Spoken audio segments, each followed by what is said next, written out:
This is our test 2 review for ecore math 1111.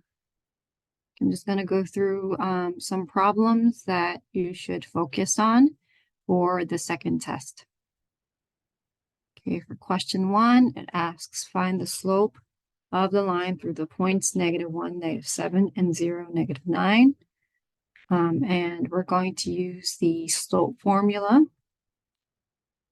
given 2 points, which is y2 minus y1 over x2 minus x1. Now you get your x2, x1, y2, y1 values from these given points. So we'll label this -1, -7 as x1, y1, and then 0 as x2, -9 as y2. So y2, we have -9. We subtract -7. And then x2 is 0 minus x1, which is -1. We know that -9 minus a -7 is going to be -9 plus 7. And 0 minus a negative is going to be 0 plus 1. So we have -9 plus 7, which is -2. 0 plus 1 is 1. And -2 divided by 1 simplifies to -2. Okay, let's take a look at number 2. Solve the following systems of equations. Write the answer in the form of an ordered pair, x, comma, y. Now for this, we have 2 linear equations. You could use either the substitution method or the elimination method, but I see here the addition or elimination method is easier because if you look at the 2x and the 8x, you can just simply multiply the top equation by -4, which will help us get -8x. -4 times 7y is -28y. And then if you do -4 times -112, it's going to give you +448. And then the bottom equation will just copy over 8x minus 28y equals -336. And then if we add these 2 equations, we'll just rewrite it so that's legible. If that helped. If you look at -8x and +8x, now we can add these together and they'll cancel each other out. And -28y plus -28y will be -56y. 448 minus 336 will be 112. Then now we're going to divide both sides by -56, which gives us y is equal to -2. Now we can plug it back into the top or the second equation. Just going to plug it into the bottom equation to solve for x. 2x plus 7, substitute y as -2 is -112. So 2x, 7 times -2 is -14, equals -112. And then we'll add 14 to both sides,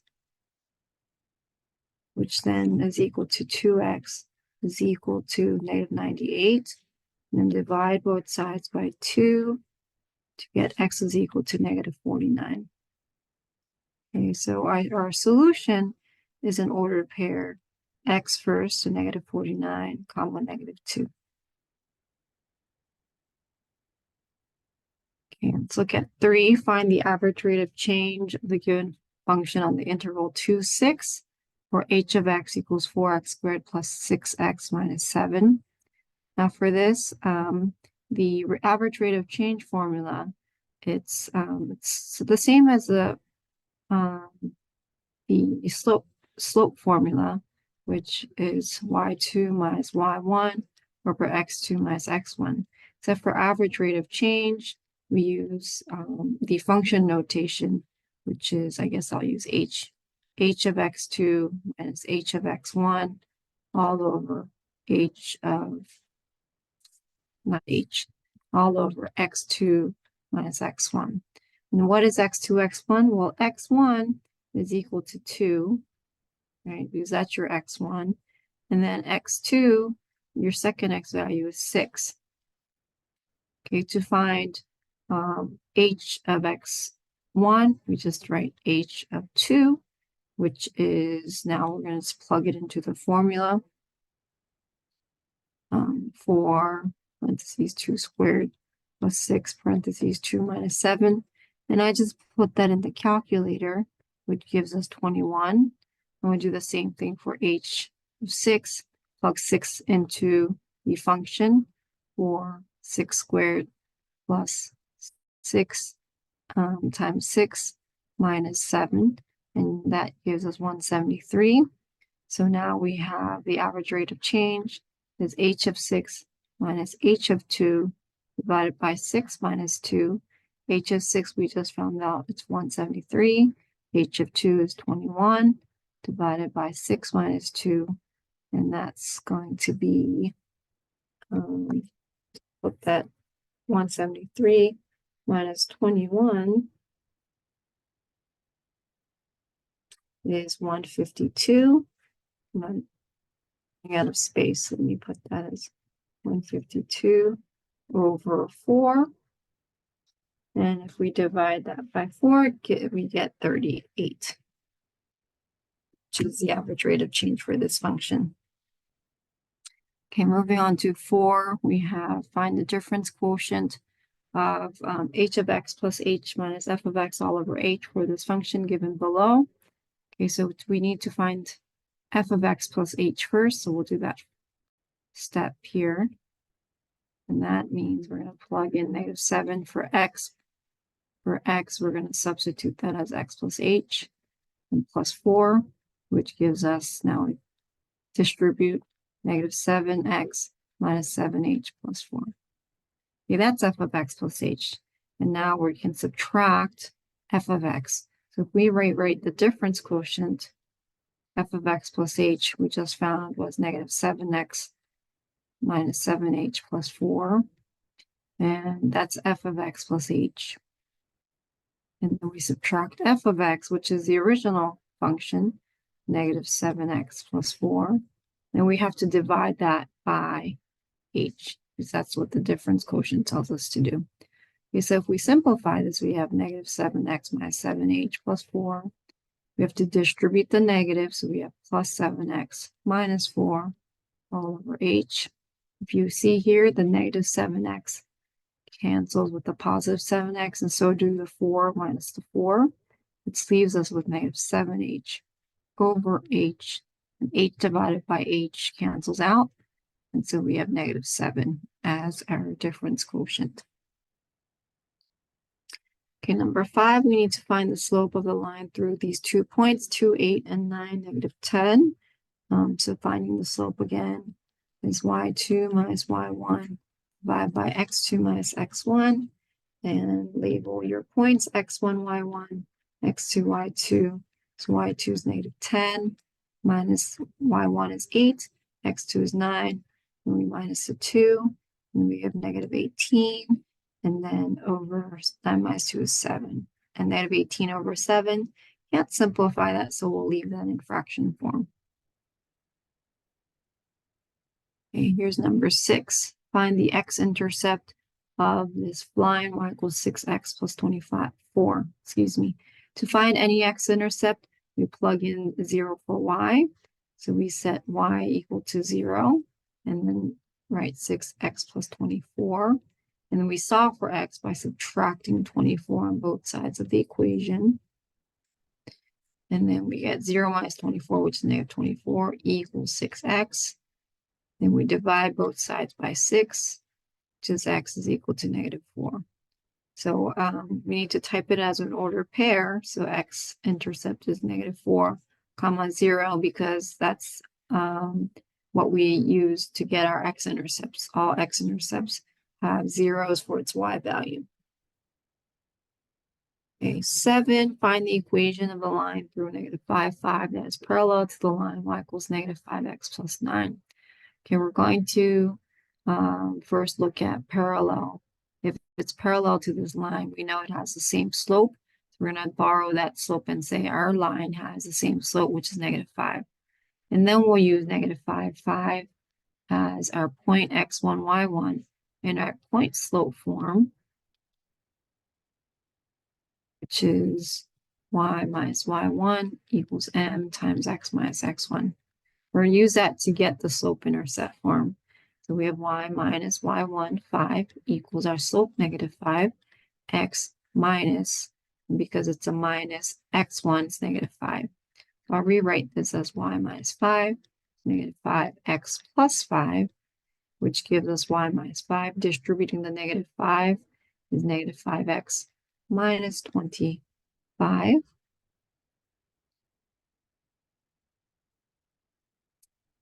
And we'll add 5 to both sides, because our slope-intercept form is y equals mx plus b, which then is y equals -5x minus 20.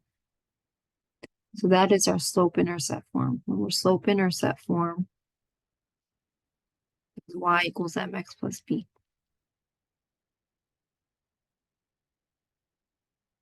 Okay, moving right along to number 8, find the equation of the line 8, -9 that's perpendicular to the line y equals -x over 8 minus 6. And we're going to rewrite this equation so it's written as -1 over 8x minus 6. So a perpendicular slope has to be negative reciprocal. So because your line that you're given, that you're perpendicular to, is negative, I know that our slope has to be positive, and the reciprocal of 1 over 8 is 8. So that's the slope we're going to use. We're going to use the point slope form again, which is y minus y1 equals m x minus x1. And so this is x1, y1. We have y minus -9 equals our perpendicular slope 8 for x minus 8. Now we'll add y plus 9. And then we'll distribute 8x minus 64 and subtracting the 9, that's a 64, is y equals 8x minus 73. And that's our slope-intercept form of the line that goes through 8, -9, that's perpendicular to that line that was given. Okay, number 9, determining whether y equals, or 2x minus y equals 2 is a solution. If we solve for y, we get 2x minus y equals 2. If we solve for y, I'll just add y to the other side. And then we get 2x equals 2 plus y. Let's take the 2 away. Then we get 2x minus 2 equals y. And so this is a linear equation. We can even say it's a linear function. Any x value you plug in, like 0, 1, or 2, you're going to get one y value for it. So whenever you get a function or equation like this, I'm going to say, yes, this is a function, because for any x value that we input, you get one value for the y. Okay, 10, find the domain and range of this relation. Remember, domain refers to the x coordinates, the x values of the relation. So the domain is going to be the 20, the 5, the -15, 19, and -7.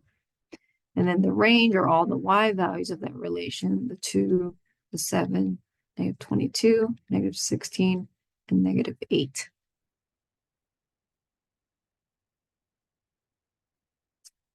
Okay, 11, find the value h of -7, where h is defined below. Just have to substitute -7 into that function. So 5 times -7 minus 2. 5 times -7 is -35. Minus 2 is -37. Okay, h is very similar. Find value of h of -3. So let's substitute -3. 6 times -3 minus 7. 6 times -3 is -18. Minus 7 is -25. Okay, let's use a graph of the function to find the domain and range. write the domain and range and interval notation. So domain, you look at all the x values. So let's see where this x value starts. The x value, the left x value starts at -5. So our domain is -5. I'm going to put a bracket because that's a closed circle. And how far does this graph go? Well, it keeps going down, but it also keeps going right. So it means our domain goes from -5 and it keeps going to positive infinity. Okay, range, we're going from the lowest y value to the highest y value. So range is the lowest. What's the lowest y value? Well, the lowest y value, this keeps going down, right? So I see, okay, the lowest y value is going to be -infinity. And the highest y value, okay, if your lowest y value is -infinity, the highest y value is going to be -5. So we say +5, excuse me, because it's on the positive. It's -infinity to 5 and bracket because it's a closed circle there. Okay, let's look at 14. Finding the interval for which the function is decreasing. So from left to right, we're seeing where does this function decrease? Well, it decreases from, right, I'll kind of shade in the areas. It decreases here. And it also decreases here, right? And for decreasing intervals, you're going to look at the x values from left to right. And so it's decreasing from, right, starts somewhere on the left, it's decreasing from -infinity to, right, stops there. And what's the x value? That's 1. I'd use parentheses for decreasing intervals. And it decreases again starting from here. What's the x value? That's 4. So I'm going to put union 4. And then until when does it decrease? Well, it keeps decreasing as you go to positive infinity for along the x values. So this is a decreasing interval, -infinity to 1, union 4 to infinity. Always read the x values for these. Okay, 15. Let me make it a little bigger. It's hard to see. 15, determine the intervals for which the function is, again, I guess, decreasing. Okay, so where is this decreasing again from left to right? Well, it's decreasing. I'll shade or color in the decreasing part. Where is it going down? What's decreasing from? It starts here, 1, all the way to 3. Okay? So our decreasing interval is from 1 to 3. Okay, 16, find the local minimum. Local minimum is kind of like where the function dips. And so you can see here is the local minimum.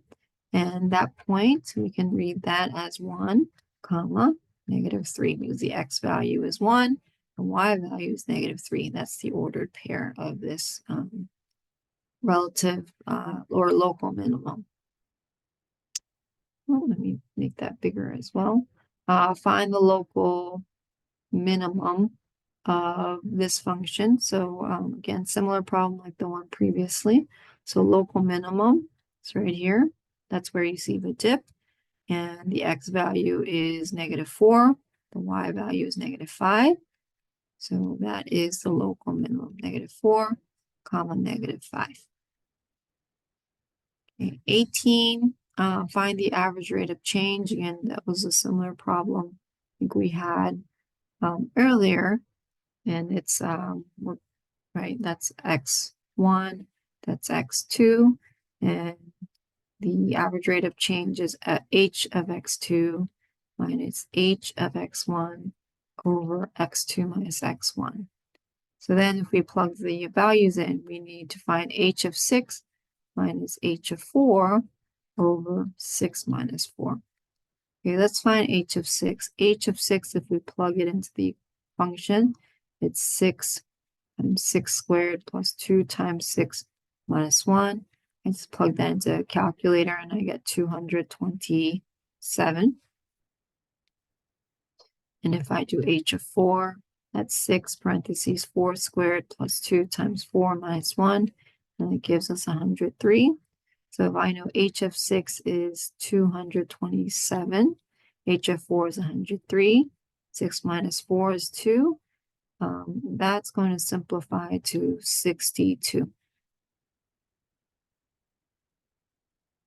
Okay, 19, the relation below, or in the relation in the table below, find the value that will make the relation not represent a function. In order for a relation in a table to not represent a function is a function can't have any repeating x values. So if you don't want it to represent a function, you want it to have repeating x values. So there's a couple choices you could have. You can just reuse any of these x values, your input values or your x values. Reuse any of these x values, and it could be either 7, 7, 4, 5, because the 7s are repeating. Or another possible answer could be 7, 4, 4, 5, because you can see the 4s are repeating. Another possible answer could be 7, 5, 4, 5, because you see the 5s are being repeated. So any of those values can be the correct answer. It could be a 7, or it could be a 4, or it could be 5. Just choose one of them.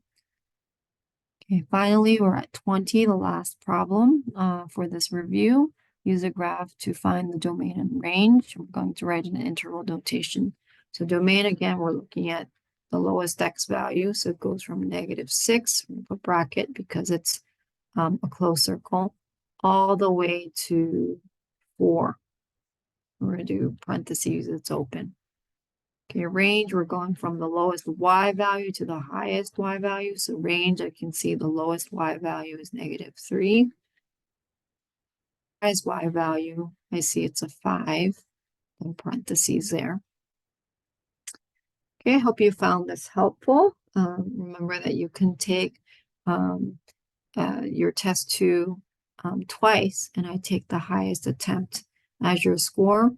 And so I would take advantage of that opportunity to take the first attempt kind of like a practice run, and then you can take the second attempt as a real thing. Make sure as you know, it'll be better with practice. But if you're happy with the first score, you don't need to take the second option.